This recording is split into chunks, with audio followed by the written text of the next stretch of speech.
They got the mustard.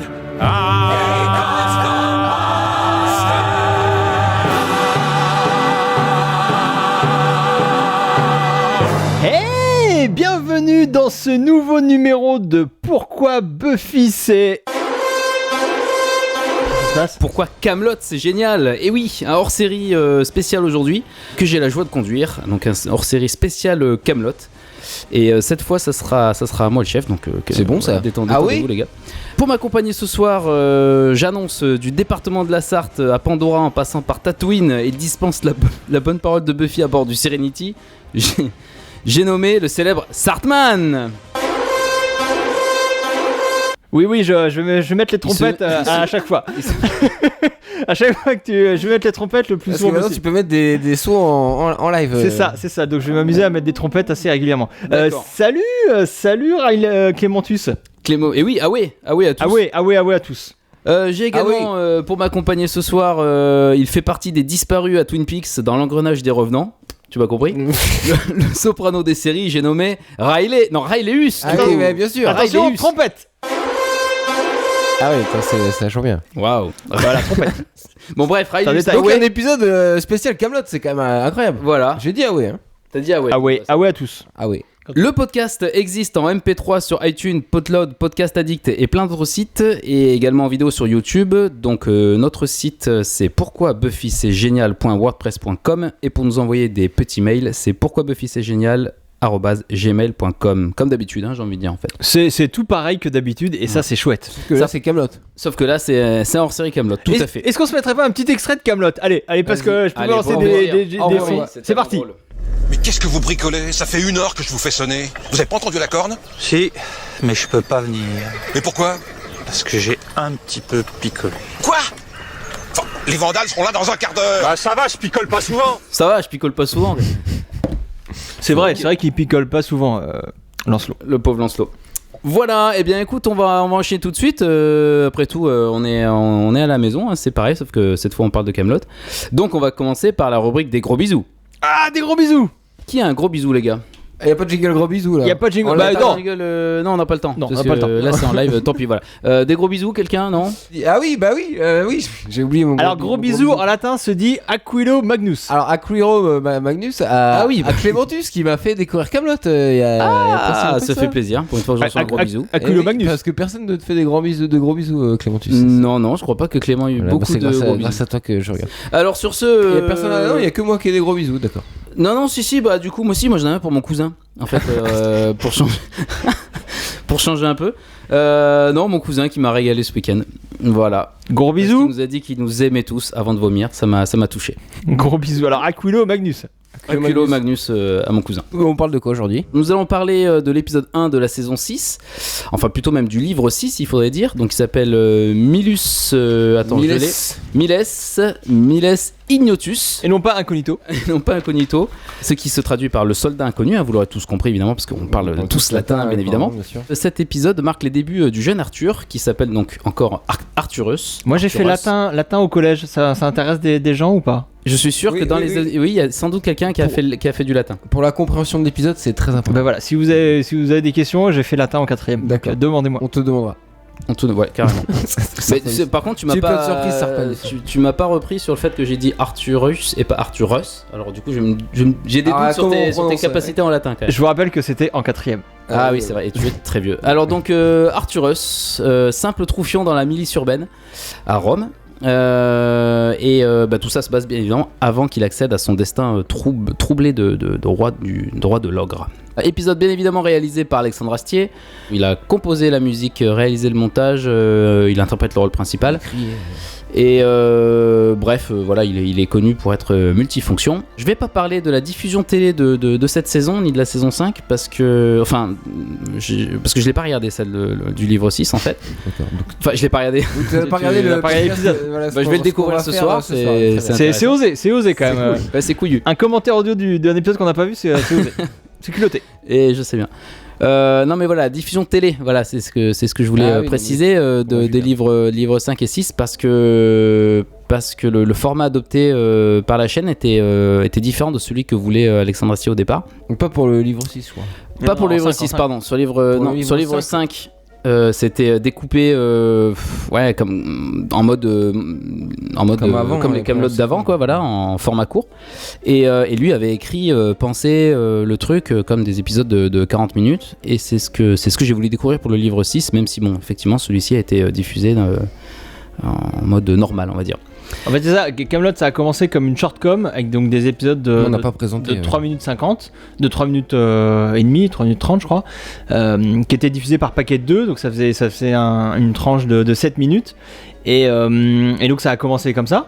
Donc il a écrit, c'était des petits sketchs. Et petit à petit, au fur et à mesure de l'émission, des diffusions, lui, il a voulu partir vers un format beaucoup plus feuilletonnant, avec des épisodes plus longs.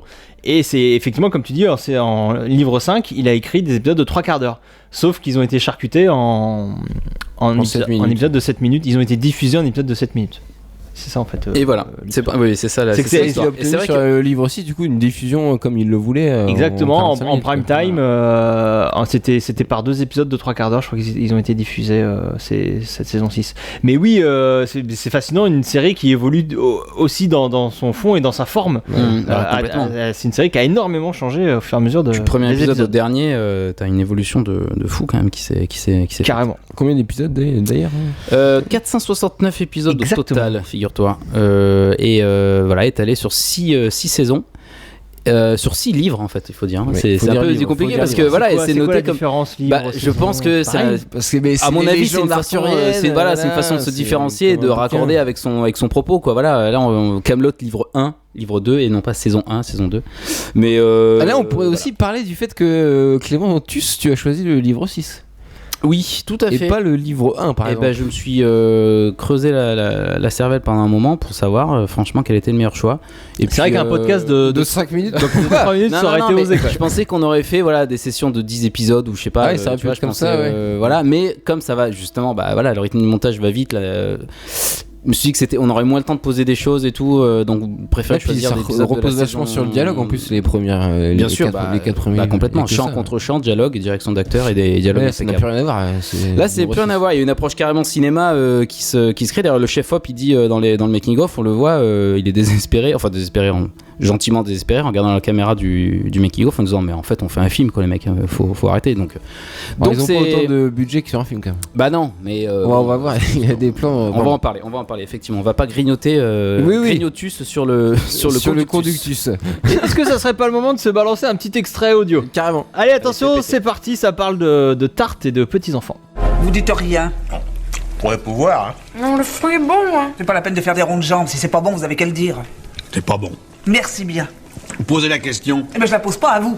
La pâte est probablement un peu sèche. Probablement, oui. Ça doit jouer. J'ai envie de faire des tartes, voilà. Vous n'allez pas m'obliger à me justifier. Ah vraiment, tant que vous ne nous obligez pas à les manger. J'ai toujours rêvé de faire des tartes pour mes petits-enfants. Seulement des petits-enfants, il n'y en a pas. Ils arrivent jamais. J'attends, rien.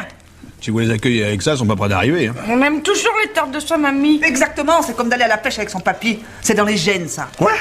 Mais oui, mon petit père, faudra bien vous y coller. À moins que vous préfériez vous taper les tartes. C'est dingue cette histoire. C'est pas parce que vous faites des tartes pour des petits-enfants qui n'existent pas que je dois emmener à la pêche, non? Le sommaire, il y a un jingle, non? Mais non, il y a Il y a des extraits, Alors, je me fais chier à vous passer des extraits, ils veulent des jingles quoi. Ah bah écoute, on a pris goût au luxe. Allez, c'est parti, Raelius. Jingle. Ah oui, non, sans jingle justement, il y en a pas. Je suis à 2 doigts de quitter la pièce, faites attention. Là, on va parler de la quête du héros, bien sûr. Ça, c'est un peu notre sacerdoce, Clémentus. On va aussi parler de la remise en question de l'univers Camelot, en fait, parce que cette saison, ça n'a absolument rien à voir. Tout à fait. Et en même temps, tout à voir avec ce qui s'est passé avant. On va parler aussi des plans et des dialogues à indices qui vont nous parler justement du destin de Arthur. Qui sont disséminés dans tout l'épisode. Voilà, il y a plein d'indices, puis tout au long du livre 6. On va parler aussi de la direction d'acteur de Alexandre Astier. Et on va parler aussi du gros truc au niveau production de la série pour ce livre 6, c'est que c'est tourné à Cinecittà. Voilà, les fameux décors. Vous connaissez évidemment Cinecittà. En tout cas, maintenant vous connaîtrez. Sartmanu, oui, tu préparé un gros dossier. J'ai un gros dossier sur Cinecittà. Tu maîtrises la fonction copier-coller quoi. C'est faux. T'es con, il a fait des recherches. Je suis allé sur place. Voilà. Pardon, excusez-moi. C'est pour ça que t'étais pas là la semaine dernière. J'ai fait un vrai travail de tu nous as pas dit où tu partais, mais oui, d'accord. Je suis allé sur place, j'ai enquêté. Ok, voilà. Je vous en parlerai. Voilà, alors, Un petit Pitus. J'ai préparé un petit pitchus. Un pitchus. Oui, un petit pitchus. Ah ouais, Riley Hughes. Ah oui, alors nous sommes 15 ans avant Kaamelott, le Kaamelott que nous connaissons. Nous découvrons la vie d'Arthurus, qui est donc un jeune milicien à Rome. Avec les Romains. Où il y a des Romains, bien sûr. Et en parallèle de ça, on nous dévoile les intrigues politiques qui se mettent en place entre plusieurs sénateurs qui vont avoir un impact sur la vie d'Arthur. Et ils se sont fâchés, ces sénateurs, au sujet d'un truc très important qui est la Bretagne. Ah, La Bretagne, c'est important. La Bretagne Depuis La quand Bretagne. c'est important la C'est Bretagne? hyper important. il y a que des Bretons là-bas. on s'en fout. D'ailleurs, on parle d'une légende, Puis il pleut. l'épée des rois, qui serait dans un rocher. Et celui qui arriverait à enlever cette épée deviendrait le roi de Bretagne. Et tout part de là, en fait. Donc on va le découvrir ce soir. Exactement, on va C'est- découvrir ça dans l'épisode que nous allons C'est donc voir. une saison préquelle. Est-ce qu'on l'a dit ça? Mais Non, l'a on pas l'a vraiment pas dit. On l'a pas dit du tout. Peut-être on peut le dire, On non? survole, on tourne autour du pot, mais on... Voilà, ça, parce que la Kaamelott, c'est donc ça raconte l'histoire du roi Arthur dans son château à Kaamelott avec ses chevaliers, la quête du Graal, c'est une histoire compliquée avec sa meuf Guenièvre et Lancelot qui est amoureux de Guenièvre, tout ça. Et donc ça raconte toutes ces choses-là. Et là, arrivé en fin de saison 5, il y a un énorme cliffhanger. Et qu'est-ce qui se passe? Saison 6, flashback et Le salaud. saison préquelle qui nous raconte la jeunesse du jeune Arthur et donc tout ce qui se passe avant Kaamelott, avant le royaume de Bretagne, Voilà. tout ça. C'est ça. Et bah, c'est juste ça qu'il fallait dire ou Oui, non, c'est bon, On rien à a rajouter. dit Bah, un que préquel, on c'était va pas après. on a pas dit que c'était une comédie. Une fantasy. comédie baignée dans un univers d'heroic fantasy. Oui, l'idée Pour ceux à qui la- connaissent pas, ouais. effectivement, c'est intéressant de le préciser. L'idée à la base, c'est d'avoir pris les légendes arthuriennes et d'avoir joué sur les anachronismes, notamment dans les dialogues et dans les situations, pour faire de l'humour. C'est une série humoristique à la base, une série de sketchs. Et bien sûr, après, c'est parti vers plus dans l'heroic fantasy et le drame vers la fin. Mais Bah, il est vraiment pas drôle du tout. Là. Enfin, là, on va déjà le voir, ça a commencé, c'est pas marrant. voilà, mais c'est ce qu'on disait au début. En fait, c'est une série qui évolue énormément et donc même dans son genre, qui passe de comédie au drame en l'espace de 6 saisons. C'est fascinant. Et d'ailleurs, tu disais la dernière fois au dernier podcast, La prise précédente, tu veux dire Clémentine dernier podcast qui n'a pas marché techniquement. Ah, on a fait un autre podcast Kaamelott, c'est ça? Je c'est ça crois, que oui, t'as et puis on insinué, s'est planté d'accord. comme des grosses buses. Non, mais tu disais justement, un truc intéressant là-dessus, qu'il était fier, lui, d'apporter sa pierre à l'édifice du mythe arthurien, finalement, en proposant sa version du conte de la légende arthurienne, du coup. Alors oui, ça c'est intéressant, c'est que pour beaucoup de gens, et donc pour Alexandre Astier, les légendes arthuriennes, c'est quelque chose de pas fini, de pas bouclé. Si vous n'êtes pas au courant, en fait, oui, c'est ça que tu disais. les légendes arthuriennes, c'est pas un bouquin écrit à un moment précis, c'est un empilement, j'allais dire. En fait, Non, pas le chaque auteur apporte sa pierre à l'édifice. C'est une succession C'est ça. d'histoires écrites par plusieurs Astier en fait partie. plusieurs personnes sur plusieurs années, plusieurs siècles même. Le plus connu c'est Chrétien de Troyes. Voilà, il fait pas une adaptation de Chrétien de Troyes. Il fait sa version. Et en fait voilà, et c'est lui qui de la est table sa ronde. vision, c'est que chaque nouvelle adaptation des légendes arthuriennes est une nouvelle couche de la légende arthurienne. Comme les Monty Python ont fait leur sacré Graal, comme lui apporte sa pierre à l'édifice en créant entre autres de nouveaux personnages Ouais, qui c'est vrai. comme Dame Séti, c'est ça que Célie. Célie. Il considère que c'est un personnage qui crée et que du coup dans peut-être 50, 100 ans, on dira qu'elle fait partie totalement des légendes arthuriennes. Je rebondis sur la métaphore. Enfin, c'est Alexandre Astier plutôt qui rebondit sur la métaphore alimentaire en allant plus loin, en disant que c'est un chewing-gum dans lequel tout le monde peut mordre, la légende arthurienne. Voilà, c'est beaucoup plus clair que ce que je viens de dire. C'est bon, voilà, ça permet de conclure. Voilà, du coup, avant de commencer, je voudrais faire un big up au site onenagro.org. Déjà, le titre est rigolo. Enfin, pour les fans hardcore de Kaamelott, évidemment, c'est une évidence. C'est pas faux. Et voilà, et également le site Astier & Co.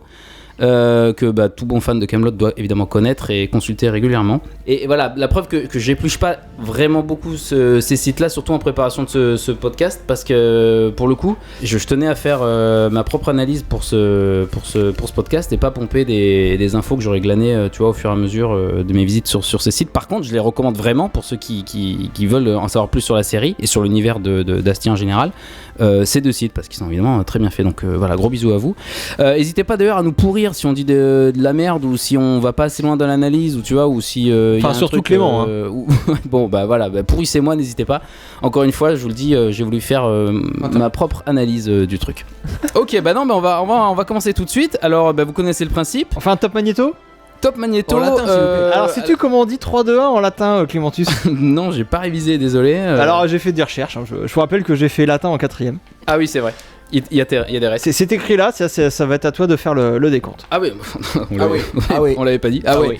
Alors, tres, duo. Comme dans Indiana Jones. Il dit ça dans Indiana Jones. Non, en grec, il le dit. Compte jusqu'à en grec. Oui, alors, pardon, allez, Il le dit en plus, c'est en grec, c'est pas. Ouais, allez, on reprend. Alors, tres, duo, unus. Bim. C'est pas une vanne le dernier? Ok. On enchaîne. Alors ça commence, Il y a l'épisode des commence et même la série commence en fait par une scène de cul. Donc c'est assez étonnant. C'est même culotté, on pourrait dire. En off, on entend un mec dire Arthurus. Donc ça nous indique tout de suite que nous sommes au temps de la jeunesse d'Arthur à Rome. Et en ce temps, notre bon roi Arthur aime déjà batifoler avec les demoiselles. Donc ici Lucia, jouée par Marion Cresvaux.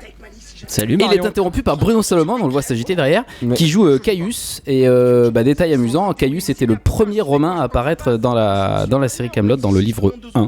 Il était déjà là. Là, on n'est pas du tout dans du Kaamelott normal, on est derrière oui, voilà. une grille, on voit pas ce qui se passe, on est dans le dos d'Arthur. Et en plus, on comprend pas, il nous parle de trucs dont on voit pas, c'est vraiment.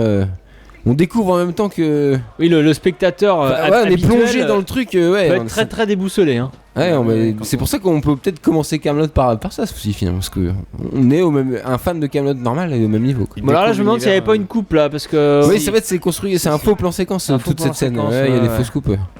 Mais ça elle passe très bien. Donc on suit justement ce long plan séquence qui continue avec un Arthur de dos dont on n'a toujours pas vu le visage, faut bien le préciser, qui arrive donc au milieu d'une orgie apparemment, comme les Romains savaient les faire. Voilà, ça blesse plus trop là. On découvre, ça rigole un peu moins parce que voilà, là on le voit, son pote s'est fait choper. Donc son arrestation a eu lieu en off, dans le plan séquence on l'a pas vu. Il s'est fait choper par Glossia. Voilà, je profite de l'occasion pour faire un big up à cet acteur d'ailleurs qui s'appelle Jean-Marc l'avocat parce que je le trouve exceptionnel. On y reviendra un peu plus tard pourquoi. Ça manque un peu de plan de coupe, pardon, je trouve. Mais c'est parce qu'on peut pas voir non plus les réactions d'Arthur. Après c'est un exercice aussi, c'est la volonté de commencer en plan séquence, d'être dans l'action, tout ça. Du point de vue d'Arthur, vachement, on est dans son dos tout le temps, on n'a pas vu de face encore. Ouais, mais on comprend pas trop bien ce qui se passe, mais alors attends, c'est ça, on joue priorité au direct, on arrive sur ce long plan séquence quand même qui se termine là, ici, où Arthurus contemple cette couronne. Et on a les infos, donc on le voit effectivement sans barbe, plan indice avec sa gueule juvénile. Et c'est un plan indice, effectivement, comme tu le dis, parce qu'il est en train de contempler une couronne. On est évidemment tous d'accord pour montrer qu'elle. C'est même un gros indice. Qu'elle symbolise, son même futur, si ça peut sembler être très, un peu plus subtil dans la ouais, ça peut sembler être très déroutant et très même. On peut se poser des questions sur la pertinence de cette mise en scène au début et on comprend tout à la fin. On comprend pourquoi il regarde cette. Ouais, on comprend l'utilisation de cette couronne. Ça, c'est super. À la fin, ouais. Non, mais c'est tout est fait pour mettre le spectateur vraiment dans pour le perdre, quoi, pour qu'il sache pas, il retrouve pas ses petits, quoi. Et ça, c'est intéressant. Ça t'oblige à, même si tu connais la série, à vouloir rester pour comprendre ce qui se passe, parce que d'entrée, t'as perdu tous tes codes, quoi. Je trouve que c'est brillant. Alors, on enchaîne sur un flashback du flashback. Le matin même. Ouais, ça on le sait pas encore, mais c'était écrit le matin. C'était écrit, pardon, excuse-moi. Donc on voit Arthur qui se préoccupe tu vois, même du sort du clodo. Et ça nous montre tout de suite quand même cet intérêt qu'a Arthur pour les personnes, pour les faibles, pour les clodos, parce que ça deviendra sa ligne de conduite plus tard en tant que roi de Bretagne. Après techniquement, les axes sont un peu bordéliques. C'est vrai qu'on pige pas bien ce qui se passe. Est-ce que ça pourrait être le seul bémol que moi j'adore ce que fait Alexandre Astier, mais pas là. Il fait peut-être trop de choses tout seul, non? Parce qu'on sait qu'il écrit, il réalise, il joue, il monte, il fait la musique de tout ce qu'il fait. Il tient la caméra, tu penses là il joue quand même, il peut pas. Là, plan grue, là, il y a un plan incroyable, mais voilà, est-ce qu'il pourrait pas déléguer certaines choses comme le montage, peut-être? Ce plan grue là. Effectivement, c'est une question qu'on peut se poser, mais en tout cas, c'est son choix. Nous voilà dans le camp romain, où on découvre donc Zone brito-romaine. La zone brito-romaine, plus exactement. Où on découvre un chef de guerre qui écrit donc ce qui semble être ses mémoires, ou en tout cas un texte. Et cette scène est très riche et finalement très peu de moyens, parce qu'elle joue juste sur la lumière qui est très froide, ça nous montre le ton de la voix aussi. Un chef de guerre vidé, blasé. C'est cool la Bretagne. Voilà, là avec ce plan sur les yeux, bon, je suis pas fan des surimpressions, là, plan sur plan, mais ces yeux, voilà, où on a un homme qui est un peu fatigué par les combats. Et le ton lourd, comme tu disais, Riley, de sa voix, ça rajoute de la mélancolie sur cette scène. Et même, surtout, sur les deux livres, les livres 5 et les livres 6, qui sont clairement...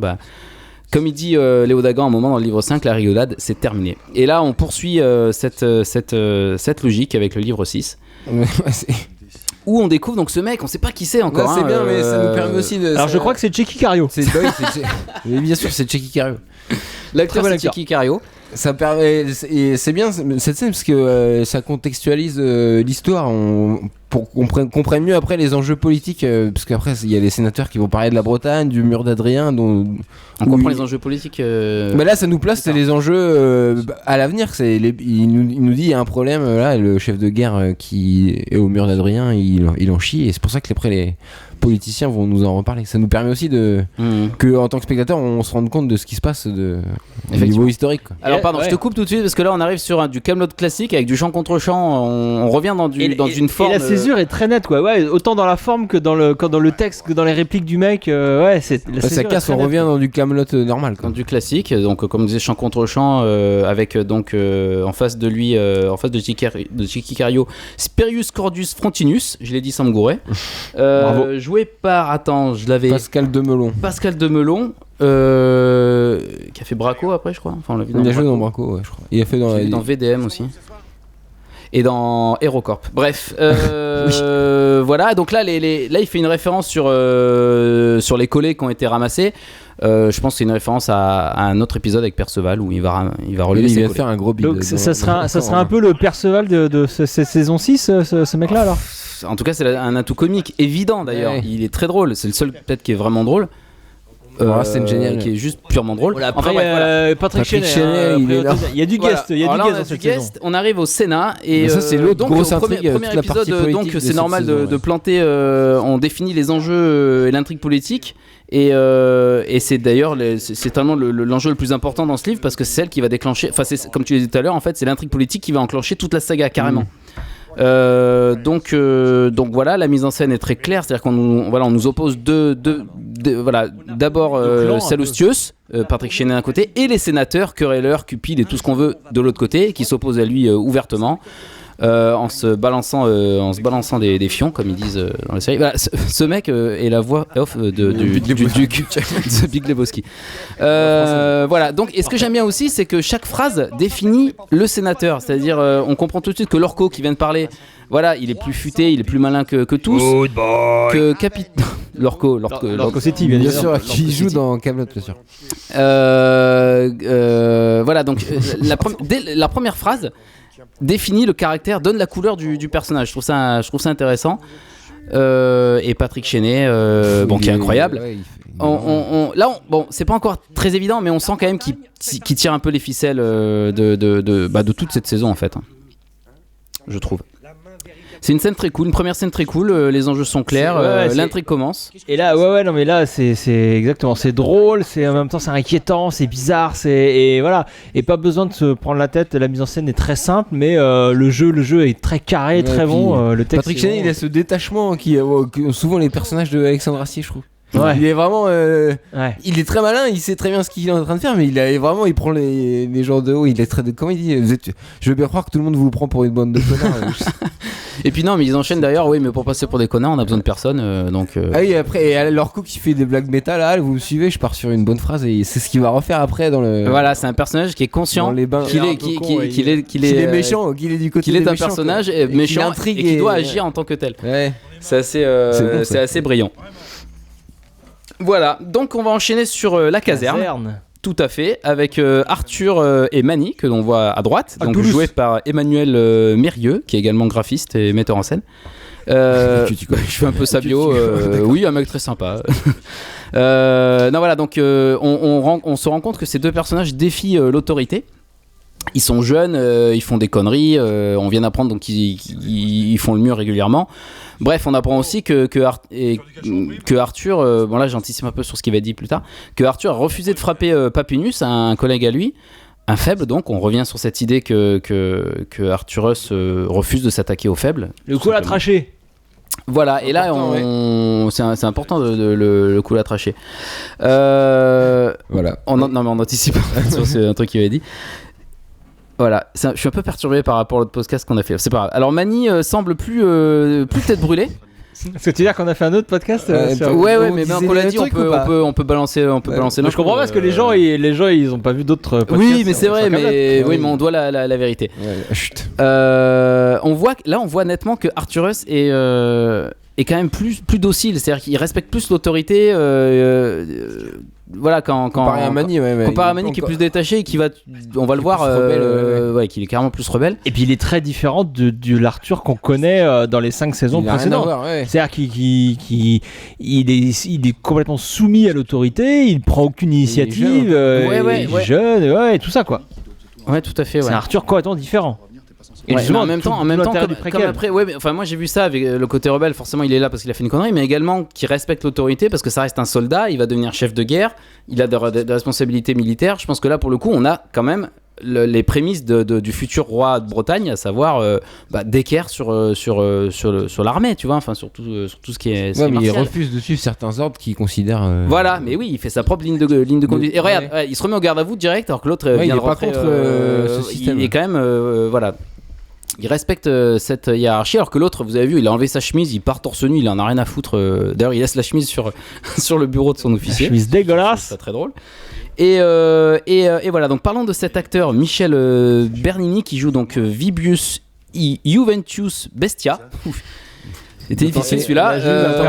Voilà, pour en fait, comme tu l'as dit tout à l'heure, pour parler un peu de la direction de jeu, de la direction d'acteur d'Astier, parce que là, bon. Il joue très juste. Il est bien, ce mec joue sans doute très juste ailleurs, mais c'est intéressant de voir que certains acteurs qu'on a vus dans Kaamelott et puis ailleurs donnent un truc différent, qui offrent quelque chose de. Ah ouais, pourtant Astier dit qu'il écrit sur mesure. Et ben ça doit jouer effectivement, parce que certaines ils sont dans des mauvais rôles. Ouais. Genre ce Juventus là, il aurait été meilleur. Dans un autre rôle. Après, il aurait écrit aussi des choses en raccord avec son univers, c'est-à-dire qu'on peut pas se permettre d'avoir ce ton détaché, sarcastique dans toutes les fictions qu'on fait, quoi. Oui, bien sûr. C'est ça. C'est que Kaamelott, c'est Kaamelott. C'est un univers, c'est une vraie patte. C'est un univers à part entière. Alors, pardon, je vous coupe parce que là, il vient de parler du coup à la trachée qui est le fameux, qui est anecdotique. Là, il paraît anecdotique et en fait, on verra à la fin de l'épisode qu'il est super important. Et ce que j'aime bien aussi, c'est comme il amène ça, voilà, le coup à la trachée, c'est comme un tacle en foot, tu vois, faut le répéter, faut le travailler, le coup à la trachée, alors qu'évidemment, on parle d'un geste qui peut tuer un homme, quoi. Enfin bon, ça, c'est l'armée, hein, c'est pas drôle. Réfléchis trop, soldat. Alors ça, c'est très important, cette phrase, elle arrive à pic. Tu passes ton temps à lire. Bien, elle était dans le conducteur. Lire, c'est nul. Voilà, tu réfléchis trop pour un soldat, qu'est-ce qu'on va faire de toi ? On va juste, il va juste devenir roi de Bretagne, le rebelle, donc c'est... voilà, c'est toujours sympa de voir un héros naître, en fait. Surtout quand on le sait, enfin voilà. Ouais. Mais oui, évidemment. Là, cette phrase-là, qu'est-ce qu'on va faire de toi ? Elle prend toute sa force. Scène au parloir. Très belle couleur sur ton écran, Sartman. Merci. Donc nous allons enchaîner sur ce dialogue, une écurie, sur ce dialogue entre Manilius et sa copine Lucinia, jouée par elle, je l'avais noté quelque part, pardon, on y reviendra tout à l'heure. Bref, sur ce dialogue entre deux jeunes Romains qui, apparemment crèvent la dalle. On voit pas beaucoup les décors de Shinichita, on en parle pas, faut qu'on en parle aussi des décors. J'ai Là, ça énormément manque de choses d'un à dire. petit sur plan la large quand même, parce qu'ils sont en hauteur et tout, ça peut être Là, sympa. on a vu un mais figurant. non, parce que là, ce qui est important, c'est les barreaux entre les Ouais, personnages. non, mais bien sûr. Ils Non, mais sont peut-être pour enfermés chacun de leur Et côté. là- mais oui, non mais Même la nana qui est à l'extérieur, elle est ils sont enfermée. obligés de grimper pour se voir, ça joue, ça fait partie du truc aussi. Mais oui, mais je te dis, même On la le voit nana pas. qui est à l'extérieur, elle est enfermée parce que même en étant dans la ville, à l'extérieur de la caserne, Ouais. elle galère à bouffer, elle est à deux doigts de se prostituer pour. Oui, c'est voilà. vrai, c'est ce qu'elle dit. C'est vraiment. Des deux côtés, c'est la prison. Ils en chient tous les deux, quoi. Ouais. C'est vraiment pas facile. Voilà, et justement, c'est ça dont je voulais parler, parce que les jeunes romains voilà, sont dans la galère, et pendant ce temps, bim paf, raccord, on a les puissants du Sénat il s'est assis de la même façon. qui se prélassent. Oui, j'avais pas raccord, remarqué. raccord Je viens de noter, c'est marrant. Ouais. Manilius et le sénateur sont assis de la même façon. C'est ça que tu dis, Aurélien. Bah ouais, Manius s'est posé de la même façon le long Ouais. de l'écurie. Voilà. C'est brillant. Et donc voilà, les sénateurs se prélassent après s'être querellés au Sénat. On est dans voilà, dans une intrigue de politique à la Rome, de la Rome antique, pardon, classique, mais c'est Avec des Romains. toujours intéressant avec des Romains en toge. Oui, les sénateurs ils se baladent, il faut rien, Et- il faut que discuter. Et oui, bah on est dans du Camelot, voilà. c'est cool. Ils sont de mauvaise foi, ils s'engueulent, ça reste Camelot, voilà. Et donc j'enchaîne sur l'entrée de Lorco ici que nous voyons. Good boy. J'étais sûr de Lorco parce que cette scène est pour moi la clé de voûte de toute la saga. Enfin, en tout cas démarre toute la saga. Parce que Lorco va informer Sallustius de l'existence de l'épée des rois, la légende dont tu parlais tout à l'heure, Ouais. Rayleus. Et c'est ça qui va ouais. enclencher toute l'histoire l'épopée, de Camelot, finalement, voilà, et toute d'Arthur. l'histoire d'Arthur, quoi. Donc cette scène est capitale. Lorco semble jouer le rôle du trickster pour moi. Dites-moi si je me gourre C'est-à-dire sur cette analyse, parce que alors le trickster dans le voyage du héros décrit par Joseph Campbell, Sartman, tu nous as parlé plusieurs fois dans le podcast de Tout à Buffy. fait. Avec ce livre Le héros aux mille visages qu'on vous recommande évidemment chaudement. brio. Voilà. Je connais pas. Et dans le voilà, parmi les archétypes décrits par Joseph Campbell, il y a le trickster qui est un génie maléfique, qui est décrit comme un diable farceur, tu vois, qui ment, qui triche, il déstabilise le héros, mais il fait avancer l'histoire. Du coup, c'est exactement Comme ce que Gollum, Lorco, un peu comme Gollum, carrément comme Gollum. D'accord. Oui, c'est souvent ça le trickster. Il t'emmène vers des directions qui sont mauvaises, mais qui t'obligent à avancer, en fait. C'est ça le principe, généralement, du Voilà. Voilà, et là pour le coup, Ouais, Lorco Lorco, regarde avec son c'est- sourire là, évidemment, lui il y cherche un intérêt. c'est Lorco, pas- ben ça, il y vient voit livrer son une intérêt info, à lui, ouais. mais ça va faire avancer Allez, l'histoire. Voilà, alors attendez, là on va faire top Magneto. Je voudrais revenir sur cette réplique qu'on va entendre tout de suite, c'est ma réplique préférée. Et là, il rit. Je parle un peu comme un père, hein, mais j'aime bien le côté. Je viens donner un renseignement énigmatique et puis hop là, je fous le camp. Je fous le camp. C'est dramatique. C'est dramatique. Il sourit, il est content, tu vois. Ah, mais là c'est pareil. Et il repart, il Voilà. assume son truc. Il est revenu s'asseoir pour sortir sa vanne et J'aime pareil, bien. il fait. Et c'était Ce qu'on disait tranchant, tout à l'heure, même et- dans la mise en scène. Au moment où il part, on trouvait ça bizarre et il revient et tout. C'est fascinant, comme quoi, comme tu disais, c'est très méta. C'est le fait que il donne une information ultra importante et c'est pas mise en valeur par une mise en scène folle ou de la musique ou un chose comme ça.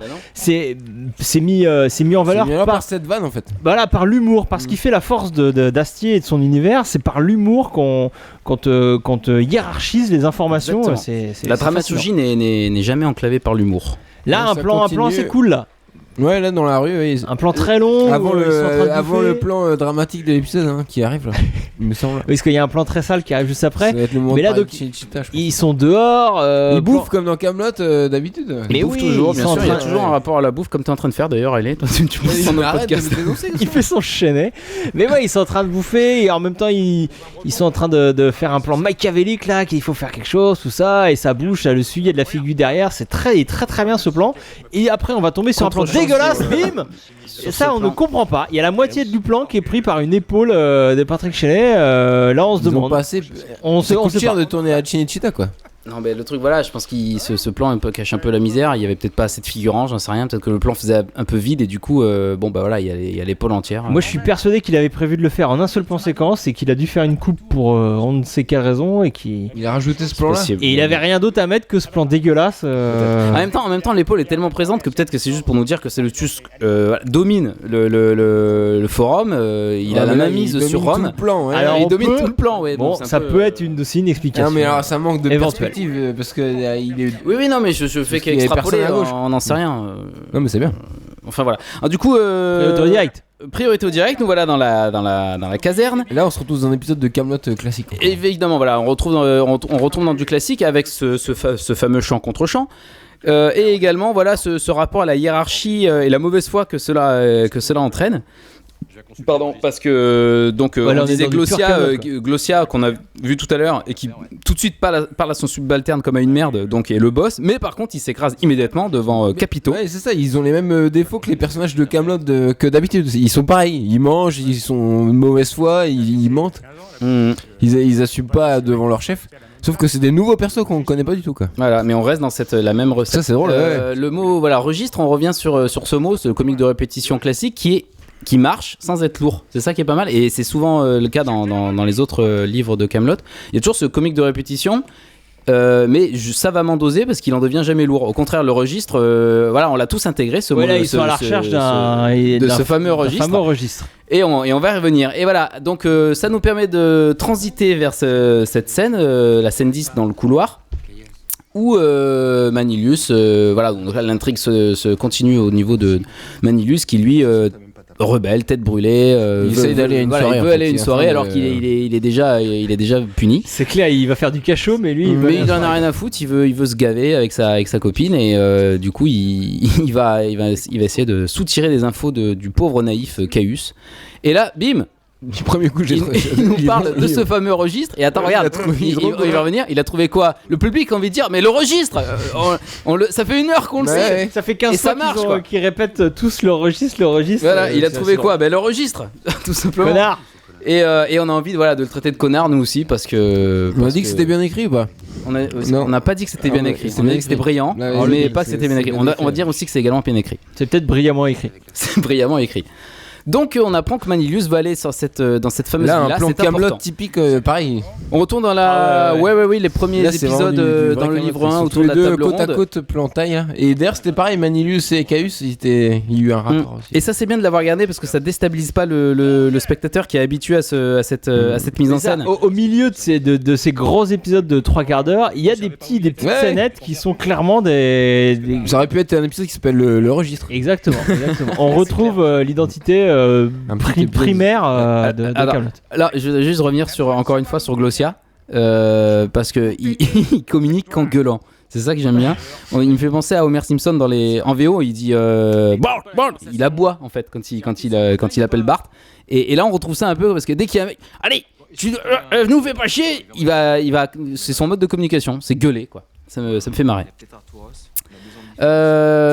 D'ailleurs, est-ce que... Non, pardon, j'avais un truc à dire sur la scène d'après. Donc on va attendre on va parler de celle-là, c'est mieux de parler de celle-là. Tout à fait, c'est pour ça, si vous avez des choses à rajouter, ça serait super bien. Bon, tu veux meubler? Non, mais moi ce que j'aime bien dans cette scène, c'est que à chaque fois, on a des personnages, on a ça dans tous les Kaamelott, c'est des personnages qui parlent de la même chose, mais qui n'ont pas du tout le même point de vue sur la chose en fait. Et c'est de ça sont tous décalés entre eux. découle le décalage et donc généralement le conflit et l'humour. Et il y a ça exactement, les deux. Ça, ouais. Les deux mecs veulent la même chose, ce registre, mais d'un côté il y en a un qui dit bah t'es con le registre, tu sais où l'arranger, l'autre il dit bah non je sais pas et tout, enfin voilà. Puis il y a un rapport avec la hiérarchie parce que François Levental hein, qui joue le sénateur, lui était le sous-fifre de Patrick Chaney tout à l'heure, et maintenant c'est lui le chef. C'est ça. Donc il a pas du tout la même position dans cette scène et du coup il paraît, c'est lui qui passe pour l'intellectuel à côté des autres, alors que dans la scène précédente il passait pour le chien de garde. Pour le chien de garde. Tout est une question à chaque fois de hiérarchie. Exactement. Et de point de vue des situations. Pardon, je vous coupe les gars parce que là on vient de... Excusez-moi, je vous coupe parce que là on vient d'apprendre l'existence d'un barbu.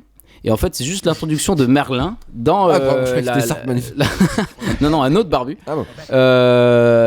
Voilà, le personnage de l'Enchanteur. Merlin l'Enchanteur, le fameux Merlin l'Enchanteur. Donc personnage capital de la légende arthurienne, évidemment. Qui est très drôle dans Camelot. Qui joue le rôle du mentor nul, normalement, mais qui est un mentor qui est nul à chier évidemment dans Camelot. Donc c'est rigolo. Pas nul, c'est un très bon druide. Oui, je pense qu'on va découvrir des choses en fait dans les films. Druide. Avec Merlin. Je pense que Merlin n'a pas tout dit. Vivement que les films sortent. D'ailleurs, il a créé aussi l'ennemi de Merlin, c'est une création de Astier. Elias, il n'existait pas lui. Alors parce que c'est un mix entre plus. Ouais, c'est exactement. Ouais. Nous enchaînons sur la rue avec Lucina, pardon. Et Manu Payet. Introduction de Manu Payet. Qui est cool dans cette. Qui est rigolo, qui m'a fait penser tout de suite à Aladdin ou tu sais un petit brigand enfin c'est ce qu'il est d'ailleurs, voilà, un brigand des rues. Ouais, ça marche. Hein. Et voilà, cette scène malheureusement j'ai pas grand chose à dire. Ça manque d'un plan large encore. Et il parle à la fenêtre et tout. Il y a pas de figure, il y a rien. Oui, mais parce que là on est dans du Camelot. Voilà. Chaque personnage a son plan, on fait champ contre champ et voilà, ça suffit. Et ça marche. l'humour on est vient du des Camelot dialogues. tourné à Cinecittà quand même. Ouais, mais c'est pas. Sauf que non, c'est pas. Bon, je sens que vous voulez des infos sur la Cinecittà. Qu'est-ce que c'est Cinecittà ? Alors je vous explique. Ce sont des studios, un ensemble de studios qui se trouvent à quelques kilomètres de Rome. Donc en Italie, on est d'accord ? Où il y a des Romains, non ? Et il y a des Romains. Arrêtez avec ça. Et non, il faut savoir que ça a été créé. Ah non, mais là c'est priorité direct, c'est une scène méga importante. Ouais, non, mais c'est dommage. J'ai plein d'infos. Mais on en fait une rubrique Cinecittà. Je croyais qu'on allait en parler avant que ça démarre en fait, mais bon, c'est pas grave. Priorité au direct. Priorité au direct. On est dans le bureau de Sallustius. Où Arthur nous apparaît effectivement tout petit dans le cadre comparé à ces deux pontes de l'Empire. Il est quand même un peu déstabilisé, c'est normal. Il demande ce qu'il peut boire. Il demande du lait de chèvre. J'insiste là-dessus parce que je pense que c'est une référence à Astérix et comme on a bien vu que Astier était fan d'Astérix au point d'en co-réaliser le dernier film d'animation, à savoir Astérix et le domaine des dieux, qui est absolument génial, je vous le recommande vivement. Ouais, des références à Astérix dans Camelot, il y en a un milliard. Et il y en a un paquet bien avant. Getno et Repars, c'était évidemment ordre alphabétique, c'est automatique. Quand le Merlin dit Monsieur Elias, c'est clairement quand Astérix et Obélix sont en train de se friter, ils passent leur temps à dire Monsieur. Et même il parle dans la saison 5, Merlin il parle il fait la différence entre le druide gaulois et le druide breton, et il dit que le druide gaulois est versé dans la potion. Les pirates aussi. Voilà, je pense qu'on a compris. L'espèce de gang là qui détrousse les voyageurs dans la forêt. Oui. Dans la saison 5, c'est complètement c'est clair, comme les pirates dans Astérix, quoi. Effectivement. Donc on revient sur cette scène. Donc Arthur a cette coupe dans les mains, les gars, vous allez rebondir sur cette coupe parce que vous n'avez parlé on la voit pas tout à l'heure. Oui, c'est pour après, effectivement, c'est pour après. Tu te rates, dans la première version du podcast, il a le Graal. Il boit le Graal cul sec après, quoi. Ouais, c'était effectivement. Bref, surtout ce qui est génial dans cette scène, c'est qu'il apparaît tout petit en short là dans ce grand siège, on dirait un gamin, quoi. Il le parle comme un enfant, et même dans sa façon de parler, mais les autres gamins, tu les as vus faire tirer l'épée comme ça. Et l'autre il est au courant de rien, il comprend pas, il a l'impression de se trouver face à quelqu'un de très important, ce qui est le cas. C'est le cas, carrément. Il reparle encore du barbu, voilà, comme il sait pas quoi dire, on dirait, enfin vraiment un gamin, quoi. Il joue vraiment un gamin, il joue pas mal. Mais c'est trop bien. Il débarque dans cet univers. C'est brillant. Je pense qu'il joue sur les. Peut-être pas sur ce plan, mais sur le plan large aussi. Il est vraiment minuscule dans le plan. Alors revenons sur ce plan serré justement où il boit cul sec le Graal. On est d'accord, Clémentus. Il boit le Graal. Oui, le Graal de Indiana Jones peut-être, mais le Graal quand même. La Sainte Coupe. C'est encore un indice de son destin. C'est ça que tu veux nous dire. C'est ce que je veux dire. Effectivement. Même si moi je voudrais revenir sur ce Graal concrètement dans la vraie légende, enfin dans le. Ah bah oui, bon, ça on verra.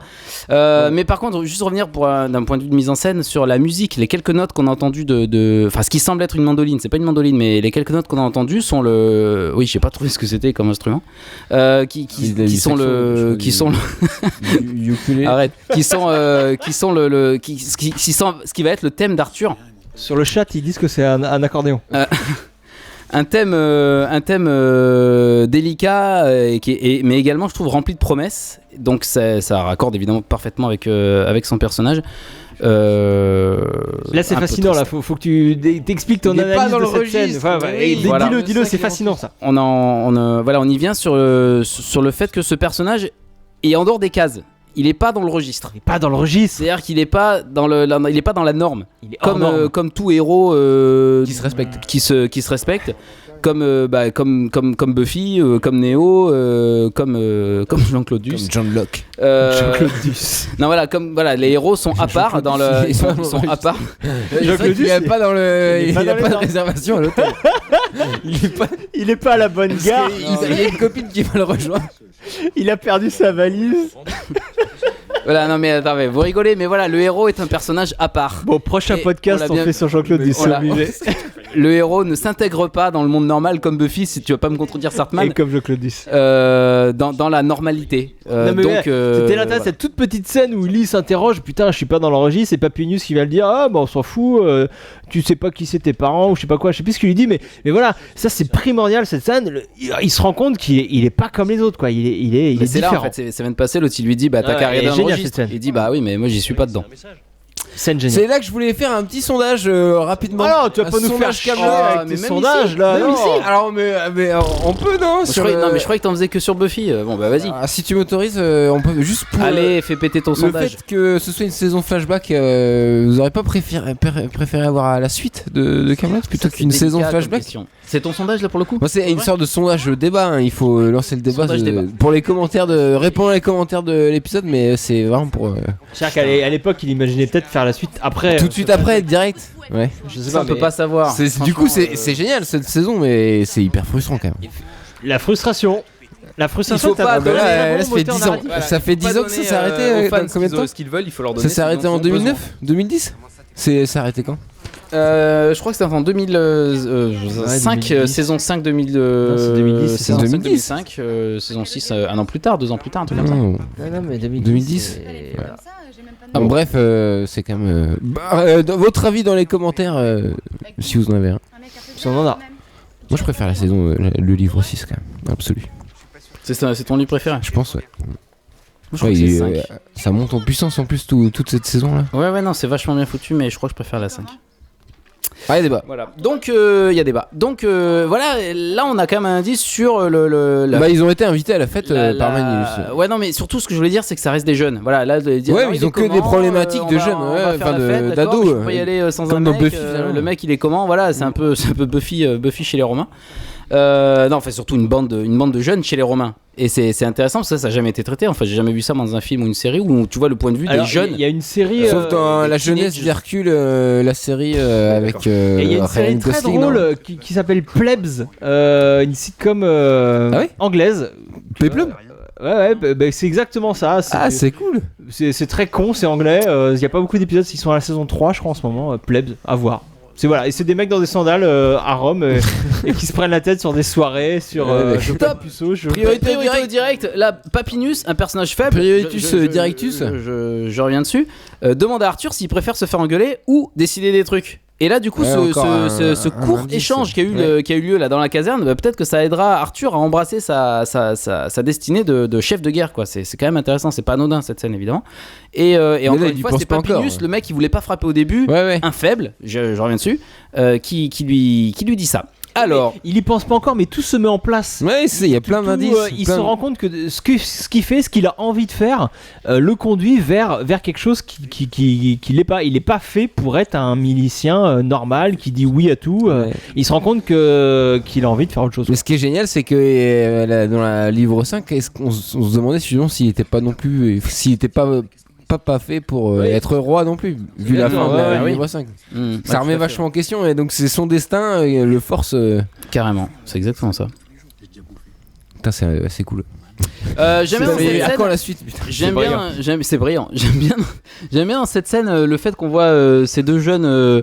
Voilà, ils veulent faire le mur comme on l'a Ouais, tous fait. Ils sont. Là, ça dure un peu, parce qu'on sait qu'il va à la soirée là. Oui, mais c'est pas grave. C'est intéressant de voir comment l'autre il se débrouille pour le faire venir et surtout le fait de découvrir. Moi, je m'attendais pas à ce qu'on le voit si jeune avec ses problématiques de jeune, comme tu dis. Et puis il est pas trop rebelle. L'autre, elle veut trouver un il mec. veut pas trop, il hésite à aller à la soirée. Et en plus, on revient sur cette idée, le fait que voilà, c'est pas son tempérament non plus d'aller de désobéir comme Manny le fait allègrement. Ouais, ça sauf que dure bon, un peu Annie, longtemps, ça. Manny, ça va lui. Hop, et là on a un plan large, comme par hasard, quand il est avec la fenêtre de Lucie. Ah ouais, alors t'as une théorie, Riley Bah, Hughes, c'est qu'il n'y a pas de figurant, du coup ça coûte beaucoup moins cher. Hein. Ils font Ah, une nuit d'accord. studio, c'est réglé. Donc le fait qu'on ait des plans larges seulement la nuit dans la Cinecittà, c'est parce qu'il n'y a pas besoin Alors, de je sais pas, il faut se renseigner d'éclairer. ça. Je sais pas si tu me donnais le prix à la journée de location de Alors, Cinecittà, mais. alors, je n'ai pas le prix, mais bon, j'ai mené mon enquête. Vas-y, mets ton. Alors, est-ce que t'es allé sur place? Bah, je suis allé sur place, j'ai rencontré des gens. Donc j'ai pas le prix, mais si tu veux avoir les prix pour tourner à Cinecittà, je t'encourage d'appeler Christina Giupetti de ma part. 06 Au 06 72 29 34 94.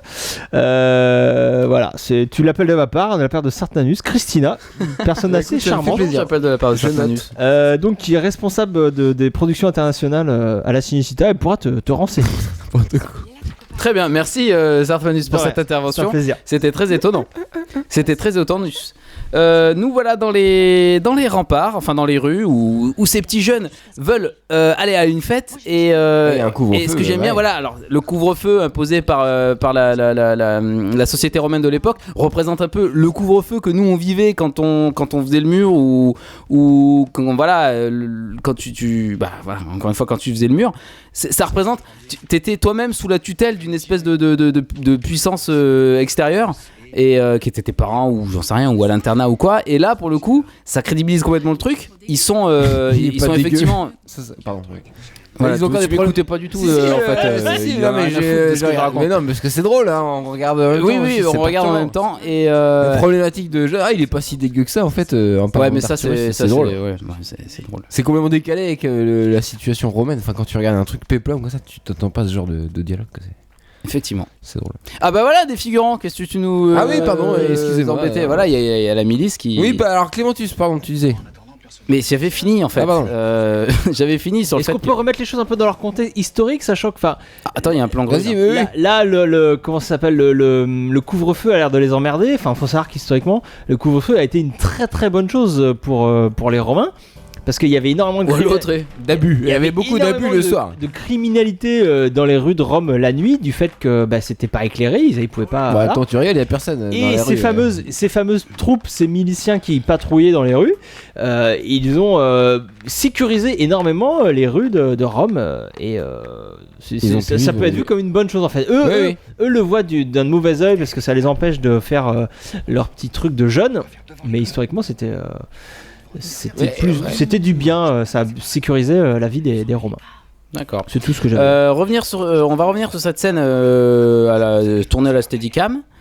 C'était plutôt bien foutu. Enfin, dans le making of, on voit qu'ils ont galéré pour cette scène. C'est assez marrant parce que là, évidemment, ça a l'air très simple.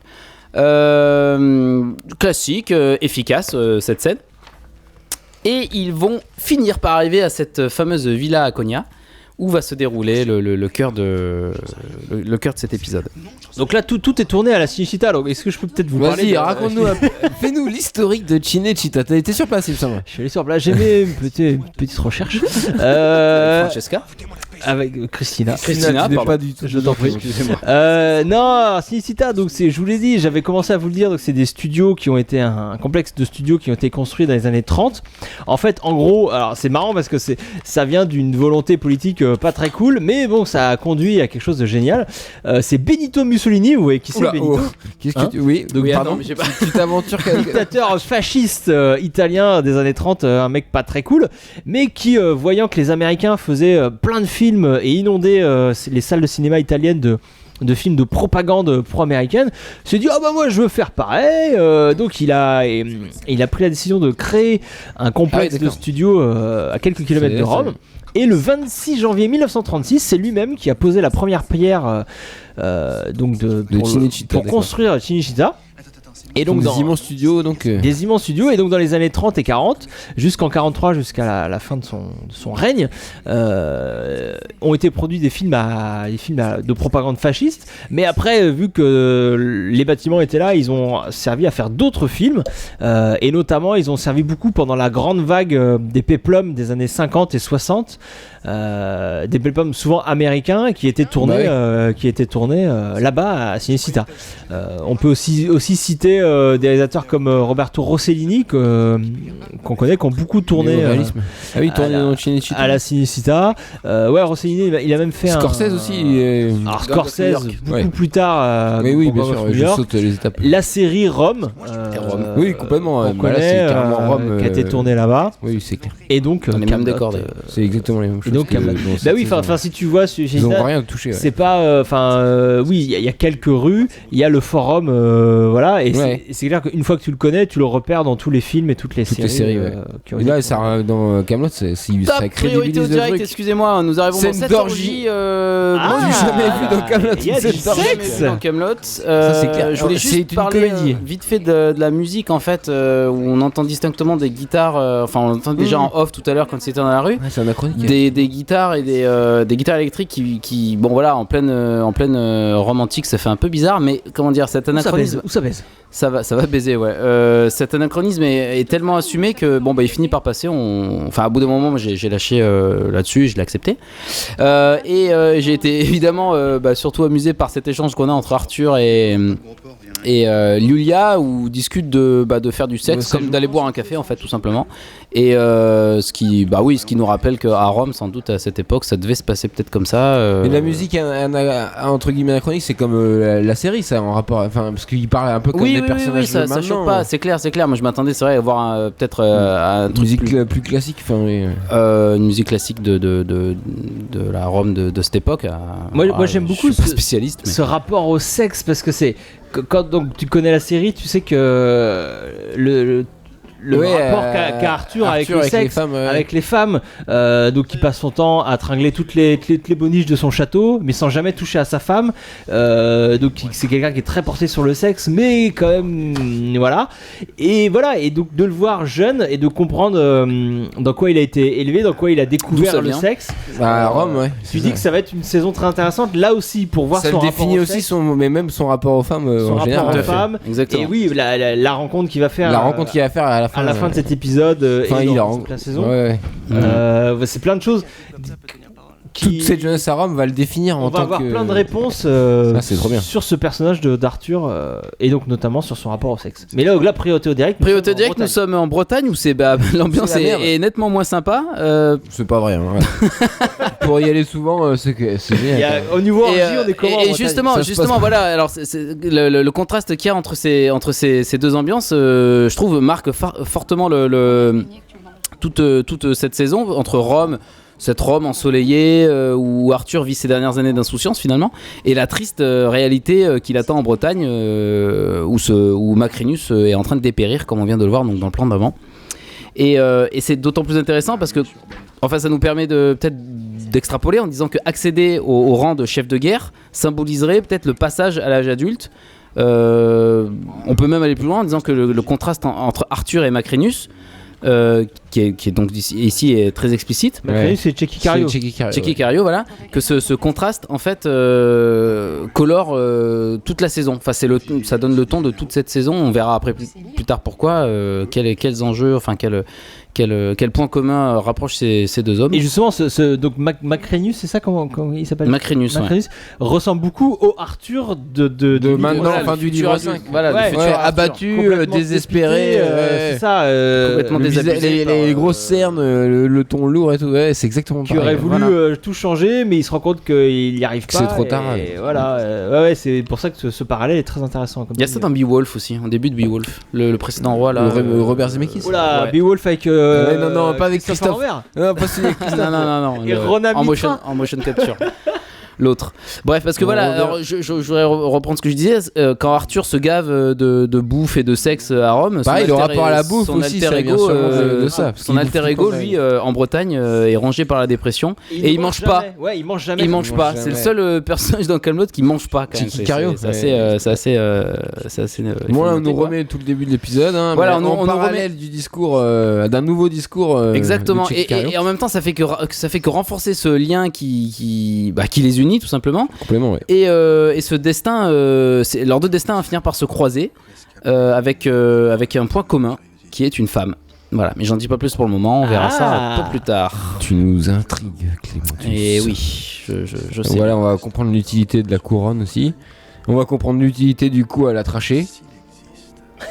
Quoi, la trachée. Il va le faire, Très hein, important, tout le coup se à la trachée. tient. Et voilà la couronne, voilà, bim. C'est pour voiler, c'est pour pas qu'on voit. Hop, on nous remonte le coup à tracher, Oui, parce que, évidemment, voilà. bim, ouais, il faut qu'on Parce qu'on comprenne. n'est pas très malin, donc faut Bah, qu'on on est des explique. spectateurs un peu idiots, il faut qu'on nous nous- remettre ouais. les choses. Il prend l'épée, hein, comme Excalibur, évidemment. Cette épée, ouais, voilà. Non mais c'est Et bien, donc- tous et ces là, plans indices, on la en demoiselle, on en et là, rajoute et un le peu, con- mais voilà. c'est vrai que c'est... Et là justement le ça contraste est tient bien encore la plus route. fort parce que là il parle de là où il a échoué et là où il a échoué on voit Lucinia donc Akonia et Akonia Ah mais et tu, l'Akonia balances, et la tu Bretagne balances la fin de la saison là. non mais là on vient de la voir Ah ouais, Ou alors, priorité directe, Philippe Naon, non? Philippe, non, Oui, Philippe, ok. non, il a. Non mais alors, non mais c'est pas garde grave, pour ta j'y reviendrai conclusion, plus tard. Clément. C'est pas grave, effectivement. Nous voilà Grosse scène. en Bretagne avec une introduction très efficace de Goustan de Carmélide qu'on adore évidemment joué par Philippe Naon. Qui fait un monologue, comme dans Qui tous fait ces un films. monologue. Exactement. La Gaspard caméra représente. Comme un film de Gaspard Noé, il fait des monologues. Ah d'accord oui. Ouais, il Ok. fait pareil. Tout à fait. En plan séquence. Mais c'est là où on l'a Il est découvert. tellement C'est bon, là où on ouais. l'a découvert. De toute façon, film Gaspard Noé. Effectivement, revoyez-les, chers amis. Ouais, cette scène est très intéressante. Excusez-moi, parce qu'il elle accompagne le dialogue. Là, il est en train de nous raconter voilà le deal qu'il y a avec les Romains. La caméra donc s'est éloignée de lui petit à petit. Il commence à panoter tout doucement. Et on va nous faire découvrir petit à petit un personnage adulé par les fans, évidemment, joué par Lionel Astier. Je vais pas survendre le truc parce que j'aurais bien voulu être raccord avec l'image, c'est dommage. Ah bah oui.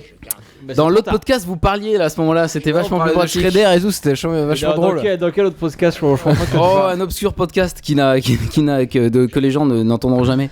Ah voilà, Voilà, il a donc, les épaulettes de Shredder. Voilà, la caméra passe derrière c'est les ça. épaules de Shredder. Et justement, alors on se dit, mais c'est qui ces épaules de Shredder?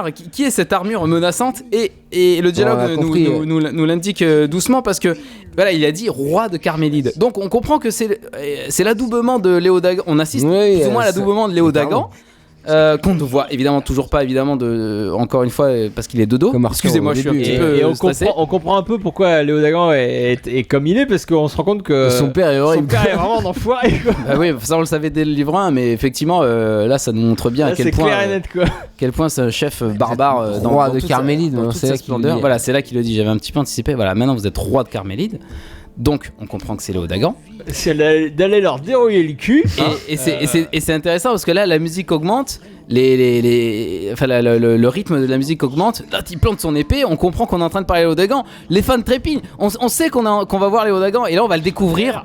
On va le découvrir jeune pour la première fois, Léo Dagan, en contre-plongée bien évidemment. Et les gars, Et qui refait, il refait et il référence reprend la vanne du du chef romain qui était tout content de bouffer du lapin. Bah eux ils vont bouffer du romain. Bon, jeune, ils lui ont juste changé sa coupe de cheveux. Ouais, ils ont mis un bouc avec des tresses. oui, mais c'est 15 ans avant, on te l'a dit, tu vois, c'était écrit, oui, c'était mais 15 ans bon, avant ils Camelot. l'ont pas rajeuni non plus. Donc, On n'a pas donc, parlé de ce plan de fin sans figurant, c'est pas grave. Ça manquait un peu de figure et de musique un peu plus. Il y avait épique. 4. Bah ouais, mais là on sait. moi, si c'est vrai tu veux, que voilà, avec, son armée, c'est pas beaucoup. effectivement, mais avec de l'imagination, tu sais qu'il y a une armada de barbares Il fait derrière. appel à l'imagination. Ouais, c'est important. Il fait appel à C'est vrai que l'imagination. pour une fin d'épisode, on aurait aimé quelque chose un peu plus. Non, il met Léo impressionnant. Dagan, c'est génial, mais c'est vrai qu'il manque du budget, c'est tout. Il Effectivement. l'avait dit, Astier, il a atteint ses limites, c'est Il a ça. atteint ses limites, il a dit même qu'en fait il a poussé son format, il a poussé les limites de son format Ouais. au maximum. Et là on le voit, c'est vrai que je pense que chaque thune est à l'image. Et la thune, il n'y avait peut-être pas des masses, et du coup, peu de figurants, une lumière, voilà, il a fait ce qu'il avait. On est quand même à M6, pas sur HBO. Tu m'as compris? Bah ouais, c'est vrai. Générique fin, des choses à dire sur le générique fin. Oh Clément, bah écoute, peut-être le régisseur général s'appelle Inti Mercanato. Luigi Spalletti. Ouais, ils ont embauché des Italiens, c'est quand même. Non, mais ils ont tourné où déjà Ah, si, ta. Conclusion, Alors Clémentis, conclusion, peut-être. tout à fait. Alors nous allons passer à cette 2009, conclusion tournée en 2009. qui conclut, hein, forcément. Qui conclut, c'est le principe. Elle conclut plutôt bien. Est-ce que peut-être tu voudrais un petit extrait de Camelot pour te remémorer S'il ta te plaît, conclusion. oui, merci, ouais. Allez, attention, c'est parti. J'avais jamais remarqué que vous aviez les yeux bleus, maître d'armes. C'est sûrement parce qu'ils sont marrons. Mais vous êtes beurré, vous aussi. Absolument pas, j'ai bu 3 ou 4 verres, voilà. Bah, c'est pas pour prendre la défense de la petite, mais c'est vrai qu'il tabasse, le rouquin, aujourd'hui. Moi, je ne bois jamais. Dans ma branche, c'est une règle santé, sobriété. Eh ben, on doit bien se marrer dans votre branche. Mais ça nous arrive, oui. Ah, bah, je pense bien, m'a l'air d'un sacré festif. Vous apprendrez qu'il m'est arrivé de voir, Seigneur Léo Dagan, et occasionnellement de me démonter la tête à pas retrouver le chemin de ma maison. Moi, une fois. J'étais tellement raide que j'avais l'impression de me faire attaquer de tous les côtés. Je me défendais. En fait, j'étais dans un pâturage. J'ai tué 76 chèvres. Il y a de quoi flamber, c'est sûr. Bah, j'évoque. Moi, une fois, j'étais sous comme cochon. Je me suis fait tatouer « J'aime le raisin de table » sur la miche droite. Et ça y est toujours. Moi, une fois, j'ai pissé par la fenêtre. Voilà, j'ai pissé par la fenêtre, c'était très drôle. Donc, conclusion. Alors voilà. Clémentus. Alors, comme je le disais, un épisode fortement marqué par le contraste, avec des jeunes qui crèvent la dalle dans le ghetto, tandis que les riches se gavent au Sénat. Et cet épisode marque les premiers contacts d'Arthur avec la politique, dont il n'est pas encore le jouet. D'ailleurs, il commence sa quête du héros, la quête du héros, donc Ici, définie par Joseph Campbell. Elle commence ici exactement par l'exploration d'un monde nouveau, le monde extraordinaire. Qui s'ouvre Qui vont devant le sortir de sa routine. qui le sort de sa routine et qui le mènera à son destin dramatique. En gros, Arthur commence sa quête ici.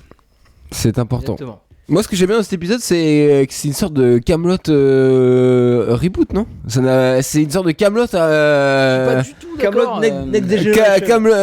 Camelotus, que ça pourrait être une autre série. Avec le capitaine Picard. Non mais ouais, en fait, ça reprend les règles de Camelot, le ton des personnages, mais c'est un autre univers et c'est pour mieux, finalement, pour mieux justifier l'univers original de Oui, Camelot. voilà, ouais, ça nous pose les bases. Je sais pas si ça le justifie. Mais si, c'est pour mieux nous faire revenir au fur et à mesure de cette saison 6 sur le vrai Camelot, quoi. Où Arthur va revenir en Bretagne. D'accord, ok, ouais. Et le seul visage familier qu'on a, dès le début de l'épisode, c'est Arthur et c'est tout. Tous les autres personnages sont totalement inconnus, mis à part Léo Dagan à la fin qui revient. Ouais. Il a fait petit à petit d'ailleurs, tous les personnages vont revenir, tous les personnages qu'on connaît. Ouais. Ça, c'est très cool aussi.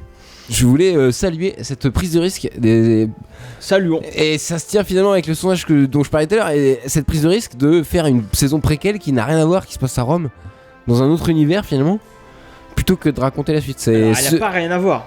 Non mais elle a pas rien à voir, bien sûr, mais c'est un peu comme le Visiteur du Futur saison 4 où ils reprennent où c'est autre chose, quoi. C'est une nouvelle proposition. Mais là, il change. Moi, je trouve ça bien joué, quoi. Il y avait il y a plusieurs raisons pour faire ça. Déjà, montrer la jeunesse du personnage principal, c'est toujours intéressant. On pense ce qu'on veut de la prélogie de Star Wars. Bon bah voilà, comment Dark Vador est devenu Dark Vador. C'est intéressant. Non. Et en plus de ça, on découvre un autre univers. Là, il fait table rase de l'univers qu'on connaissait, et là, on a un Camelot dans un autre décor, dans une autre ambiance. Voilà, il y a plein de raisons qui justifient le préquel. C'est pour ça, au coup du reboot, je suis pas sûr. Évidemment, j'exagère. Mais... Oui, d'accord. Parce que moi, je trouve c'est que plus un what if, quoi. mais non, pas du tout. Parce que moi, je trouve que justement, Tout simplement. cette saison, en étant un préquel, nous apporte quand même énormément de réponses sur des questions qu'on pouvait se poser à la fin du livre 5. Moi, je vois cette saison un peu comme par exemple, comme un épisode de Lost, en fait. Je trouve que t'as pas parlé de Lost. Non mais j'ai voulu que tu en parles, j'attendais que tu en parles. Riley Luce, moi ça me fait penser à un épisode de Lost où vous voyez le principe d'un épisode de Lost où les mecs sont sur l'île et par flashback se rappellent ce qu'était leur vie en dehors de l'île, et au départ tu te dis ah ouais bah il était cool leur vie, le mec il était riche, ou le mec il était docteur, ou il était star du rock, tout ça. Et petit à petit, au fur et à mesure que le flashback avance, on se rend compte qu'en fait c'était pourri leur vie. Et là ça me fait penser à ça. C'est-à-dire que Arthurus est sur son île de Bretagne. Ouais. Il est roi de Bretagne, tout ça, il en chie, c'est pas facile. Voilà, donc on arrive sur une île, ouais. On arrive à la fin de la saison 5, il se passe ce qui doit se passer en fin de saison 5. Et donc là, flashback. Au départ, tu te dis ah bah ouais, c'était bien, il était insouciant, il était jeune, il se tapait des gonzesses, c'était génial et tout. Et au fur et à mesure, tu vas comprendre que c'était pas si bien que ça, que il va vivre plein de choses qui vont le conduire à être ce qu'il est maintenant sur cette île, et ça va donner des infos et ça va te remettre en perspective les autres saisons, ce qui se passe sur l'île de Bretagne. Et c'est comme Lost, c'est presque aussi bien que Lost. Non mais je veux dire que c'est comme un énorme flashback. C'est beaucoup mieux que Lost. C'est un énorme flashback qui aurait une importance énorme sur le personnage, et bien sûr, qui donne énormément d'infos sur le personnage d'Arthur et sur sur ce qui lui arrive en fin de saison. Sauf que là, son parcours initiatique, son voyage du héros commence là, alors que sur Lost, les personnages ils commencent sur l'île, le voyage du. On n'est pas obligé de coller Pardon. à Lost pour être une série, on est d'accord. Ah bon, pardon, je croyais que c'est là où tu voulais en venir. Non, mais le parallèle s'arrête là. Ah pardon, excuse-moi. Voilà. Mais effectivement, comme je l'ai dit 2 fois dans la conclusion, son parcours commence ici. Oui, bien sûr. Voilà, et bien écoute, on a qu'à enchaîner sur. Est-ce qu'il y a une rubrique Une rubrique ou alors si t'aimes. alors une petite. On peut peut-être mettre un extrait. petit Un extrait Moi, j'ai en un tant petit que- extrait, en voilà. guise de Je t'ai vu jingle. te jeter Un, sur ton- un extrait à base de polygamie, je pense que ça Ah oui, va c'est faire- la- On c'est est la preneur, meilleure. on est preneur. Attention, 3, 2, 1, c'est parti, extrait. Moi, je dis que vous devriez vous débarrasser de ce type avant qu'il ne répande ses idées ridicules dans tout le pays. De toute façon, à force de gonfler tout le monde, un de ces quatre, on va le retrouver pendu à un arbre, il ne demandera pas d'où ça vient. Une seule femme, quelle idée. Qu'est-ce qu'il faut pas entendre comme connerie, alors? Et puis vous vous ennuieriez avec une seule femme, vous, non? Oh putain, ouais. Par contre, il y a une chose à laquelle on pourrait réfléchir, c'est à autoriser la polygamie pour les femmes. Non. Pourquoi non? Non, attendez, mais vous vous rendez compte? Après ça... Voilà, et bien écoutez, on va passer tout de suite à la rubrique. Il y a une rubrique Camelot Expérience, ou si t'aimes Camelot Camelot, Experience. tu Camelot Experience. vas aimer ça. Si t'aimes Camelot, tu vas aimer ça. Si t'aimes Kaamelott, tu vas aimer ça. Qu'est-ce qui était C'est pas faux. C'était Riley, tu t'avais préparé. C'est Riley. C'était Sartmanus, C'était on avait dit. Sartman. C'est faux, c'est Riley Lewis qui est à l'origine de cette. Riley Ah oui, Lewis, mais c'est alors. pas toi qui devais commencer. Ah, il faut je faut commence. Ah mais assumer. je commence sinon. Ah oui, non, c'est vrai que dans le dernier podcast qui n'a pas existé, Ah, mais là, c'est toi moi qui qui avais commençais. commencé. Tout à fait. Par Jupiter. Alors, Away à tous les trois, à tous les deux, Très Ah en ouais, avant, ah ouais. c'est référence au podcast bon, qui n'a jamais existé d'ailleurs. qui n'a jamais existé. Ouais. Non, oui, alors donc en gros, c'est si t'aimes Kaamelott, tu vas aimer ça. Et ben moi, je vais vous parler d'un documentaire qui s'appelle Aux sources de Kaamelott. Alors c'est un documentaire que vous connaissez certainement si vous avez Mais les sur DVD, ouais. parce que ça existe sur DVD, c'est en 5 parties. Donc en fait c'est 5 documentaires, enfin c'est 5 gros chapitres du documentaire. Il y a plusieurs thèmes, donc il y en a un c'est sur par exemple les femmes, enfin les relations hommes-femmes, un autre sur la magie, religion, un autre sur la guerre, tout ça. Et donc l'idée, j'ai mis dans le mauvais sens, mais bon, commençons par le début. C'est quoi l'idée? Documentaire de Christophe Chabert. Hein. Ah oui. Et l'idée, c'est de mettre en perspective ce qui est dit dans Kaamelott, Historiquement. ce qui est dit dans les légendes arthuriennes, et la vérité historique, Sachant que l'histoire n'est jamais Voilà. la vérité. si on peut la connaître. Parce que je vous rappelle, donc les légendes arthuriennes, c'est un roman, ce sont des légendes qui ont été écrites 800, 900 ans, 1000 ans après les faits possibles. A priori, il n'y a jamais eu de roi Arthur, ou peut-être Ça reste c'est sujet Ça à reste débat, encore ça. à prouver. ou hein. peut-être un mec qui a vaguement ressemblé et dont se sont inspirés les écrivains qui Non, mais je ont- me demande si historiquement c'est pas un vrai roi qui a existé, qui était un Mais vrai. il y a un type, oui, il y a un type, mais il avait juste rien à voir avec Arthur, quoi. C'était Tu crois qu'il a pas retiré l'épée dans l'enclume? et qu'il avait Merlin avec lui pour l'aider. Voilà, avec à- un chapeau vieux, pointu. un vieux clodo qui suivait. C'était et qui bien, combattait des dragons et tout. Non, bien sûr, il y a sûrement un type, enfin, à la base de tout roman, enfin, moi, ça me fait penser beaucoup aux Trois Mousquetaires ou aux Misérables, c'est-à-dire que Ouais. il y a un fond historique D'Artagnan avait vraiment existé, je crois. qui est là, mais pareil, enfin, oui, mais Ouais. il avait juste rien à voir Ouais, avec il D'Artagnan n'était de pas l'humain, quoi. Enfin voilà. un héros, quoi. Donc c'est ça les légendes arthuriennes. Donc déjà faut savoir ça. Les légendes arthuriennes sont censées se dérouler au 5e siècle. Sauf qu'elles ont été rédigées en 1100 ou 1200. Les premiers écrits des gens d'Arthur. Et donc forcément quand tu rédiges quelque chose, tu y mets un peu de ton époque, même si tu parles du 5e siècle. Donc c'est ça qui est très intéressant avec les légendes arthuriennes, c'est que ça nous parle, ça essaye de nous parler du 5e siècle, mais que ça nous parle aussi des siècles où ça a été écrit. Et donc forcément quand c'est adapté à la télé, ça nous parle aussi de notre époque à nous. Et donc c'est ça qu'essaye de faire le documentaire, c'est de mélanger tout ça, d'expliquer tout ça, de dire ça c'était vrai, ça se passait comme ça au 5e siècle, c'est possible que ça se passe comme ça. Par exemple il nous parle des armures, on voit en saison 1 surtout, puis après moins dans les autres saisons, on voit les chevaliers en armure. Et donc là très clairement les mecs nous disent les armures c'est un truc du 15e, 16e siècle, ça n'existait pas au 5e siècle. Au 5e siècle, c'est impossible. Ah, les chevaliers des tables rondes n'avaient pas d'armure, c'est sûr que un non. gros scoop que tu Mais voilà. nous lances là. Non mais voilà, mais ce qui est intéressant c'est de voir tous ces mélanges, c'est ça, moi c'est ça qui me passionne dans l'histoire, c'est sous l'historiographie, c'est que tout est une question de point de vue. Bien Donc sûr. les légendes arthuriennes, comme on disait au début, c'est aussi une question de point de vue. Si t'écris une légende arthurienne en l'an 1000 ou en l'an, C'est pas l'an pareil. 2015, Oui, oui. eh ben, elles vont pas Oui, c'est être sûr. pareilles. La version Camelot n'a Et rien c'est à pour voir ça que avec la la version version Kaamelott Chrétien de Troyes. A aussi ses Un intérêts. gros bisou d'ailleurs à Chrétien de Troyes. Un gros bisou à Chrétien de Troyes. S'il nous écoute. Et voilà, et c'est là tout l'intérêt de la version de Astier qui lui y injecte du Tolkien, il injecte du Star Wars, il injecte des choses comme ça qui bien sûr n'étaient pas présentes avant. Voilà. Mais bon, pour finir aux sources du Kaamelott, parce que là j'ai beaucoup digressé. Donc ça prend des thèmes. Donc je vous ai dit la guerre, la religion, les femmes, tout ça. Et il va interroger des vrais historiens, mais il interroge aussi des acteurs de la série. Il y a Astier aussi qu'on voit au début et à la fin de chaque truc. Il y a même des fans ou même des gens dans la rue. Enfin voilà, il multiplie les points de vue et c'est fascinant de voir. Tous ces points de vue sur par exemple il demande aux gens d'après vous à cette époque là ça se passait comment, et les gens disent ce qui eux leur passe par la tête, les lieux communs qu'on a tous, et derrière il y a l'historien qui remet à niveau le truc, qui dit en vrai ça se passait comme ça, et derrière t'as un mec de la série qui te dit on sait que ça se passait comme ça mais nous on a voulu faire ça parce que voilà, enfin voilà, aux sources du Kaamelott de Christophe Chabert. C'est sur YouTube aussi, lui, je crois. C'est pas que sur les DVD. C'est sur les DVD et c'est complètement téléchargeable sur les internets.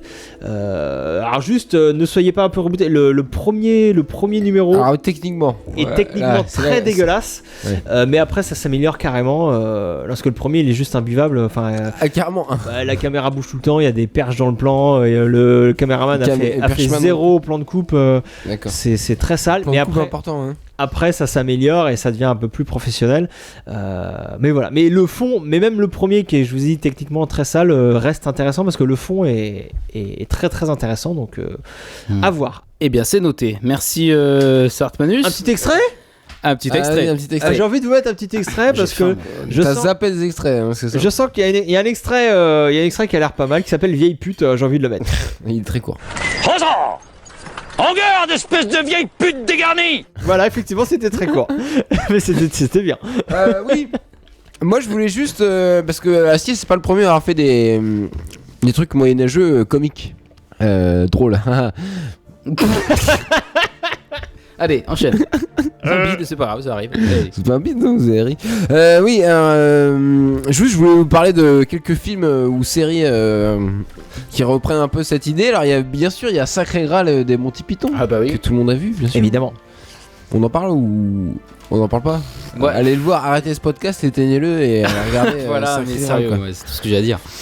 Bah oui, non, c'est sorti en 75. Ça reprend évidemment la légende du roi Arthur et des chevaliers, mais de façon débile.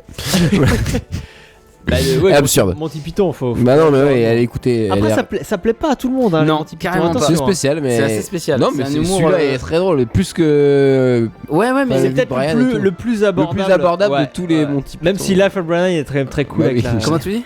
Life of Brian. D'accord, Ouais, non, d'accord, je- merci Sartmanus. C'est plus désespéré. La fin. C'est pas le thème n'a rien à voir aussi donc. La chanson Là, est bien, la chanson La est très bien. la chanson est bien. J'y Donc pense, on parle quand pas je de la vais vie de bosser. Brian, on parle de Sacré Graal. Mais c'est pareil. Non, oui, pardon. Voilà, Sacré Graal. Voilà, donc je voulais préciser qu'il y avait un lapin tueur dans Sacré Graal. Le fameux. J'ai vu des t-shirts avec le Ah ouais, ce mais fameux c'est lapin une tueur qui est star, devenu une quoi. icône Les geek. cheveux, Tu c'est sais la ça? peinture, Non, je savais pas, je Ah, me si, suis si, il y a ce lapin est devenu plus connu que le film en fait. Ouais, pas mal. Ensuite, je voulais vous parler de Sans peur et sans reproche de Gérard bah oui. Mais Alors, qu'est-ce que c'est mais ça attends, mais justement, personne connaît ça. Non, là, c'est. Mais ouais. non. Il y a assez peu de gens qui connaissent. C'est sorti en Blu-ray ou pas? Alors, je crois pas, non. tu nous Enfin. poses une colle, Sartmanus. Ouais. C'est sorti en 88 et c'est avec Gérard Jugnot et ça retrace c'est une comédie, hein, évidemment. Ça retrace les aventures du chevalier Bayard, qui est un héros. Qui existe, c'est enfin Pareil comme Arthur. c'est le Arthur français. Et, pareil, c'est une comédie, c'est surtout là, il y a toute la troupe, enfin une bonne partie de la troupe du Splendide, donc c'est l'humour à la bronzée, le Père Noël. Est-ce qu'il y a Jean-Claude il y a Duss? oui, il y a Michel Blanc, Michel mais Blanc, ils sont tous là, en médecin incroyable. Génial, je veux le voir. Et c'est très humour noir aussi. Il y a des trucs bien glauques et pareil au niveau décor et au niveau budget. Là, il y a des tournois de chevaliers. Ils ont vraiment des décors et des costumes Moyen-Âge, quoi. Il y a un humour sale dans ce film. Ouais, c'est bizarre. Ouais. Ils vont beaucoup plus loin que Camelot, ça va immensément beaucoup plus plus loin loin, que ouais. Les Visiteurs. Enfin, il y a, c'est il y a un complètement truc, potache débile, quoi. Ouais, c'est de pas très du très tout- mauvais goût. Et ça manque, ça, je trouve, pour le coup. Hein, ça fait longtemps. Comme il y a vu un film aussi avec Coluche. Mais là, ils osaient, où il joue un roi. C'est là. 2h moins le quart avant Jésus-Christ. Non, celui où il joue un roi. Bah ça c'est. T'es sûr Tu parles pas de- Oui, avec Coluche où il joue un roi, mais oui. Tu vois? Oui. Ah si, oui, d'accord. C'est, Oui, je vois ce que tu veux dire. ne prenez pas l'Alsace et la Lorraine ou un truc comme ça. Ah, je sais Non, plus. non, moi j'ai pas le titre. C'est horrible. Je vois 2 ans moins le quart avant Jésus-Christ. Voilà, qui est à l'époque romaine. Qui est pas mal aussi, mais ouais, moi Jean-Yann, je pensais à un autre que Avec je me rappelle Jean-Yann, pas. de Jean-Yann. Tellement génial, Jean-Yann. Mais là, à cette époque-là, donc, ils osaient ce genre de film. Il y a des Gérard Darmon. Attendez, Aujourd'hui, il y a Les Profs 2. On va loin, on va loin dans on y arrive. dans l'impertinence. Ne t'inquiète Ça pas, dénonce. Clémentus, on va taper un peu. Non, mais en vrai, c'est bien ou pas alors? Il y a Ah, Gérard c'est- Darmon qui joue le Non, mais barde. oui, c'est drôle. Bon, bah, alors, c'est donc, très ça drôle. doit être bien, ça doit être Gérard bien. Darmon, c'est il très y a drôle. Roland Giraud qui joue un chef de torture. Et il y a Ah, Patrick mais oui. Timsit en roi dégueulasse. Génial. Bah, je veux le voir. Non, c'est à voir. Si vous aimez Gérard Jugnot et toute la troupe des Bien du sûr. Splendide, bien sûr. Et l'humour gras. L'humour gras. Comme les rois du gag avec L'humour Thierry qui Amiot, tâche. qui a Ouais. fait excellent. Ça va Bah, plus loin, je trouve d'ailleurs. en parlant de donc alors là je voudrais lancer un débat sur Robin des Bois. Voilà, Vous on est connaissez beaucoup Robin plus long que le dernier Non, podcast non, hein, c'est qui pas n'a grave. jamais existé. Hein. vrai parce qu'il y a Sacré Robin des Bois donc de Mel Brooks qui est Ouais, assez ouais, rigolo, qui est parodique, qui parodie le film de Kevin Costner. Kevin Costner. Il y a le Robin des Bois de Ridley Scott qui est assez drôle, non? Non, je crois pas. Je l'ai pas vu celui-là. Mais... Il est très Et drôle. le Robin des le Bois Robin avec des Max Bois de Boublil, Max qui Boublil, est, voilà, qui dont est on parle. Ah, lui, il est pas drôle du tout, je crois, on m'a dit. Voilà. Non, bah oui. Donc à l'époque on faisait Sans peur et sans reproche dans les années 80. Maintenant on fait Robin des Bois avec Boublil. Avec les mecs du petit journal, quoi. Aucun. Ah, ils jouent dedans aussi. Oui, les petits c'est gens, n'importe putain. quoi. Les deux là. Ah, ouais. vache. Bon, passons à des vrais bons films. Les Visiteurs de Jean-Marie Poiret. Mais oui!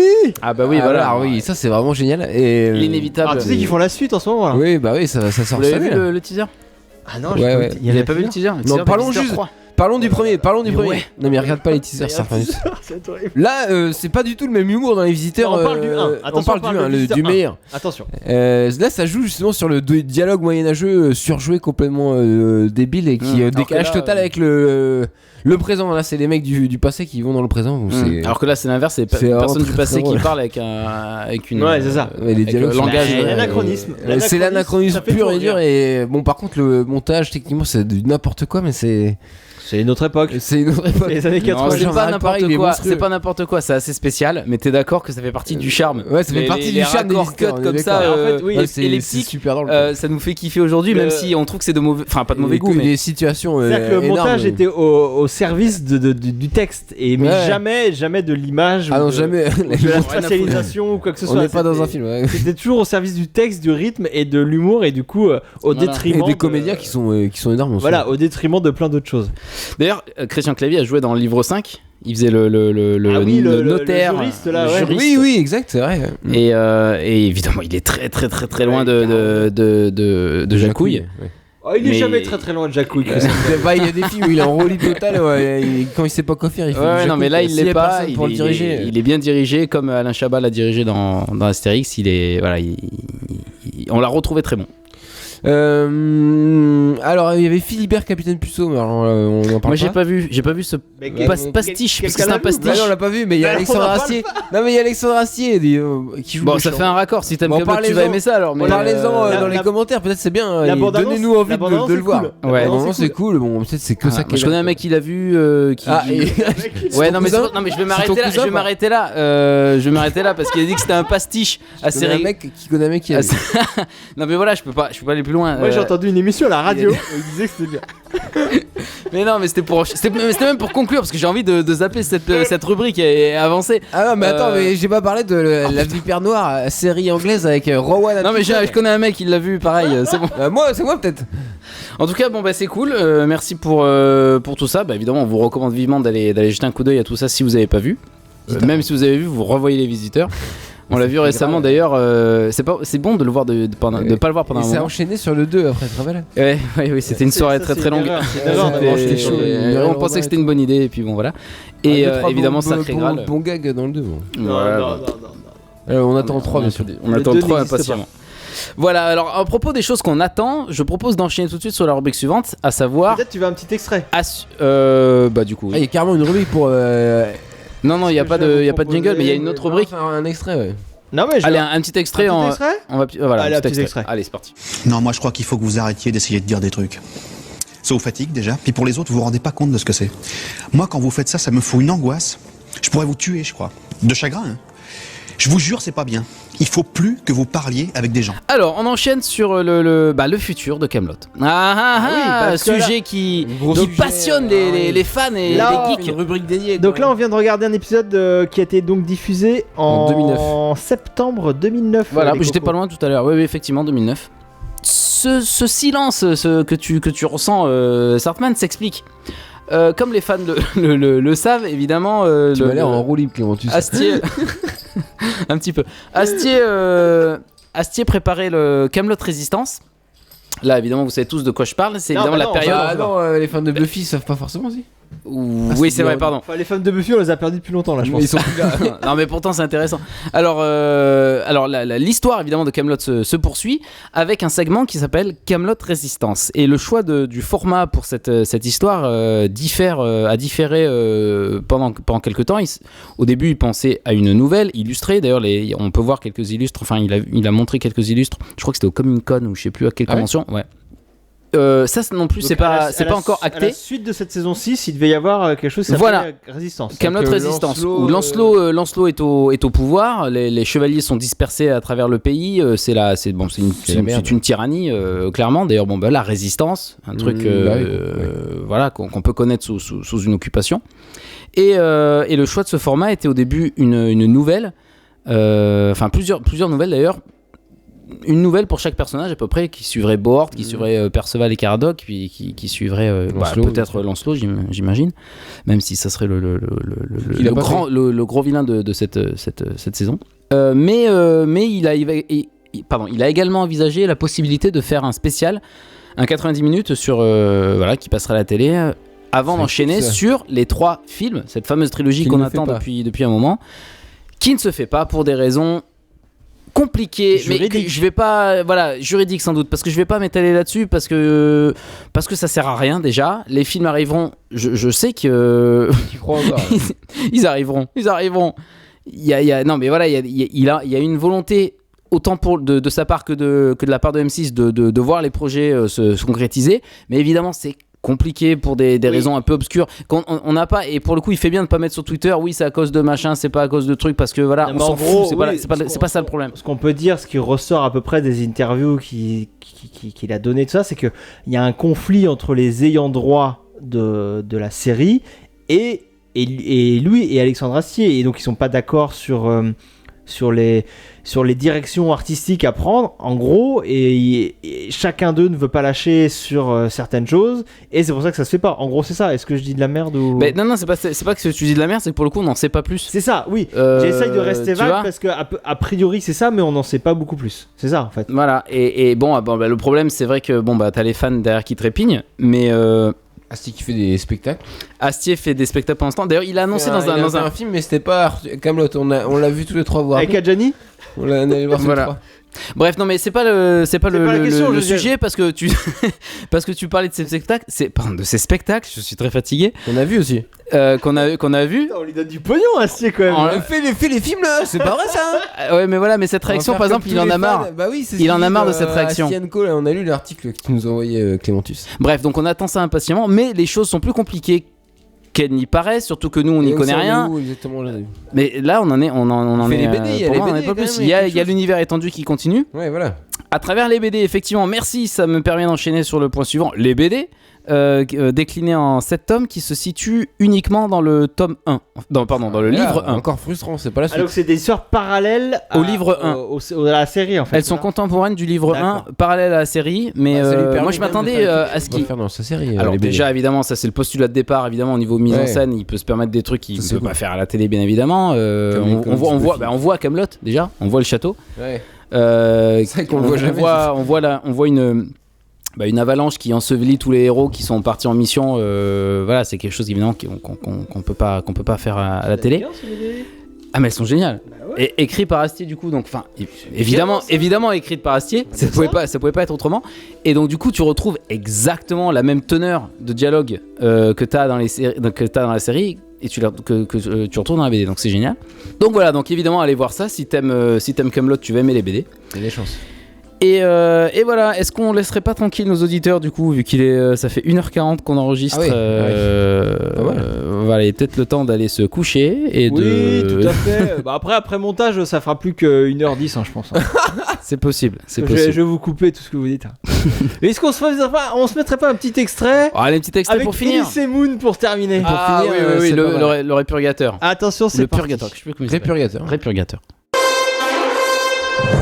Ah, sire. Tiens, répurgateur, qu'est-ce que vous faites là? Je vous cherchais. Bonjour. Non, m'adresse pas la parole, hérétique, démon! Tu sais, moi, pour moi, les femmes, j'aime pas ça, c'est de la saloperie. Vous me suivez, là? Je vous attends. Drôle. Excellent ce personnage. Bien écoutez, voilà. On a fini. Nous avons fini. Merci à vous d'avoir suivi jusqu'ici. On se revoit pour Buffy la prochaine fois. On se retrouve pour Buffy, un podcast plus normal et sans doute mieux maîtrisé. Encore toutes mes excuses. Et J'ai un peu merdé dans l'exercice. Clémentus, non, tu étais parfait dans le rôle. C'était très bien. Excellent épisode. Vous m'envoyez ravi. Bah on a tout dit quand même. Sur les gars. Ouais. Bah non, on pourrait parler pendant des heures. Voilà, moi je peux t'en parler des heures. Mais il est temps de conclure. Mais là, il est temps de conclure. Voilà. Mettez-nous 5 étoiles sur iTunes. Eh bien écoutez, j'allais le dire, pensez à nous mettre 5 étoiles sur iTunes parce que c'est quand même super important. Voilà. Et les petits commentaires, on a envie de savoir ce que les gens pensent du podcast. Donc des petits commentaires, ça ne fait Kaamelott. Et le tout prochain ce qui a été dit. hors-série aussi peut-être. Votre avis sur le prochain? C'est à toi de bosser là, Rayleigh. On va faire Angel, je pense bientôt. Ah. Ça a été évoqué 2-3 fois, ouais. Alors est-ce que j'ai un générique de fin? Ah bah on va je t'enverrai les musiques. On va le savoir tout de suite. Je t'envoie les musiques. Est-ce que t'as un générique de fin? Lui-même se pose la question, t'as vu ça? Je vais mettre un générique de fin qui est le même que le générique de début. Allez, gros bisous. À plus. Salut. Ciao. Bisous. They got the mustard.